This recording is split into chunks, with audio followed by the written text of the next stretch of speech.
Alright, so we're going to go and get started with our next lesson for today. So it says Arduino.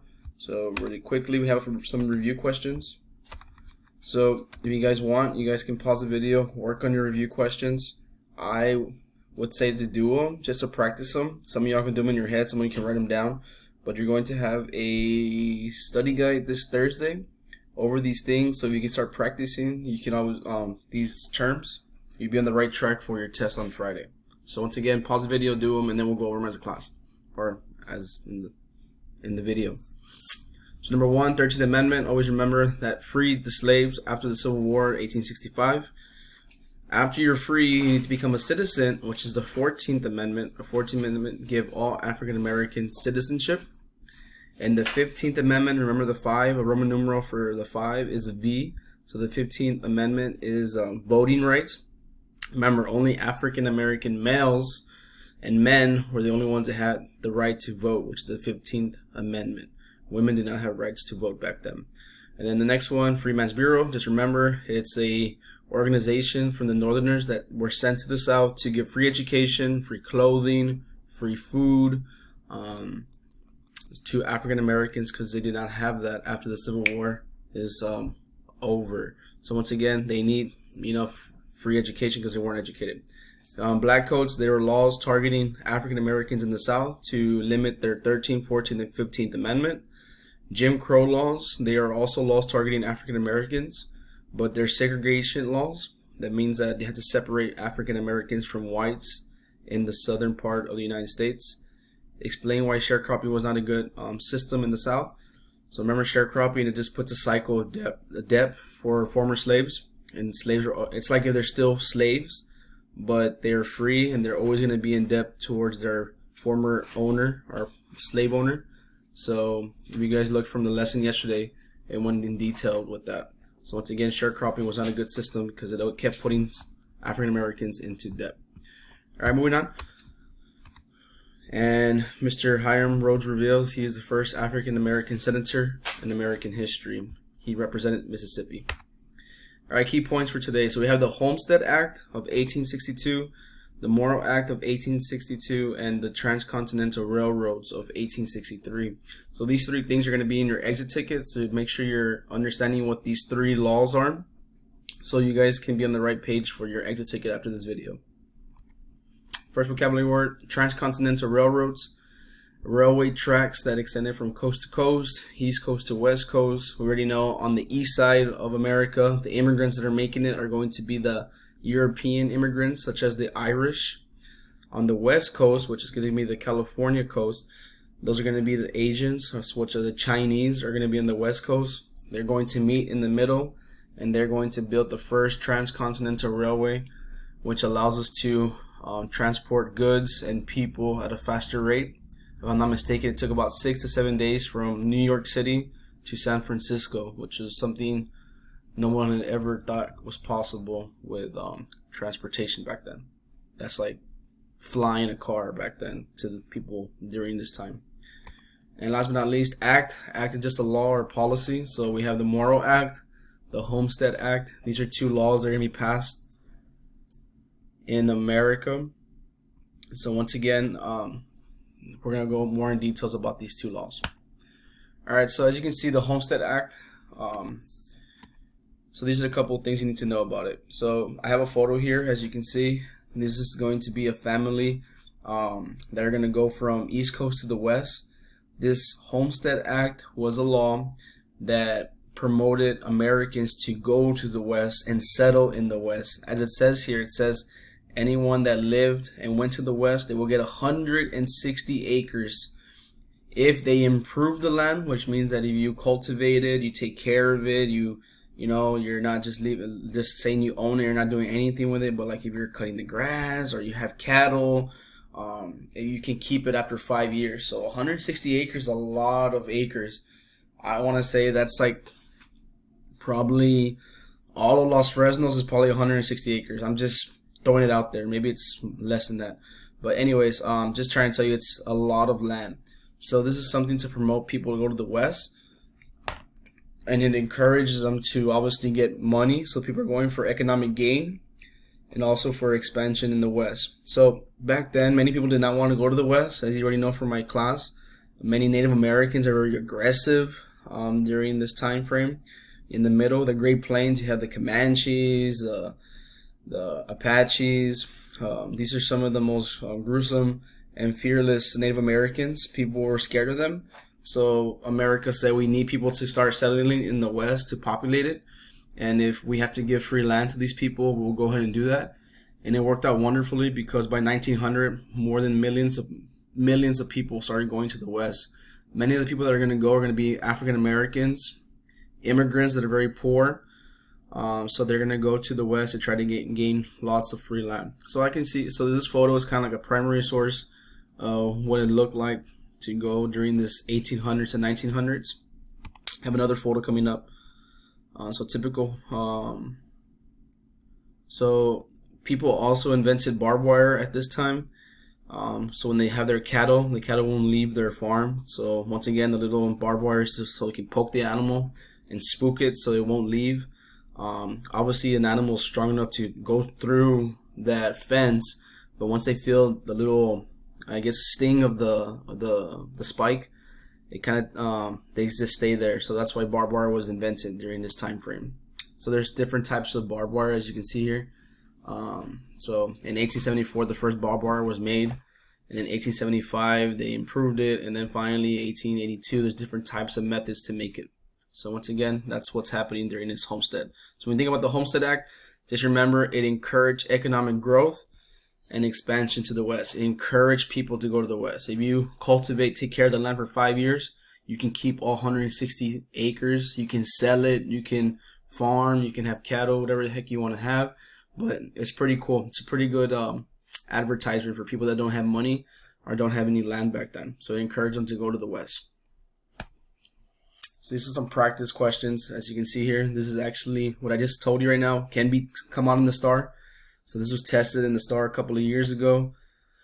I'm not gonna go into details because I don't want to run out of time. I only have 15 minutes to record. So look over it, pause it, read over it so you can understand what it's talking about and understand why F is the correct answer. All right, moving on. The next one, the Morrill Act of 1862. So this is going to be a law that offers states a federal land grant. So basically, lots of land was purchased by the federal government to build universities and schools that could teach scientific farming and engineering. And I'm going to go into details which schools those are in a bit. But once again, the Morrill Act, once again, was to get to build schools to teach people how to scientifically farm and cultivate food, and also engineering, how to make bridges, how to make railroads, how to make, skyscrapers, all these type of things that we need back then to build America as we know today. So college can be built on this land to accept all race. So that's one of the things from this law. If you use this grant of land to build a university, you must accept all races, African Americans, white people, immigrants. That's one of the things that it stated, this law. And if you didn't want them to be in the same school, then you have to create two separate colleges to segregate the two races. So if you don't want it to be in one school, just all together, African Americans and whites, then you would have to make a separate school for that. So once again, the effect of the Morrill Act. So the effect is that the government made education more affordable and allowed Americans to get a higher education. So once again, these are going to be Morrill Act is to build schools and to allow people to get a further education. And I told you you're going to know what schools I'm talking about right now in a bit, because whenever you see this Morrill Act, I always tell kids to annotate like this, put A, T, and an M, because when you think of Morrill Act, you think of Texas A&M University, because Texas A&M University was made or built because of this act. Because if you guys don't know what the A and the M stands for in Texas A&M or any A&M schools, it stands for Agricultural Mechanical Engineering University. So that's what the A and the M stands for. So like I said, scientific farming, that's agriculture. They want you to know how to farm, how to raise cattle, mechanical engineering, how to build things. So that's why it's called Texas A&M University. So as you can see, the first university that was built because of this grant is going to be the University of Massachusetts. So this will be the first one that was built because using that Morrill Act. But as you can see here, Texas A&M University of 1876, that's when it was built. You can see Texas A&M, so and then the M you can always remember as Morrill Act, because Texas Agricultural and Mechanical Engineering University.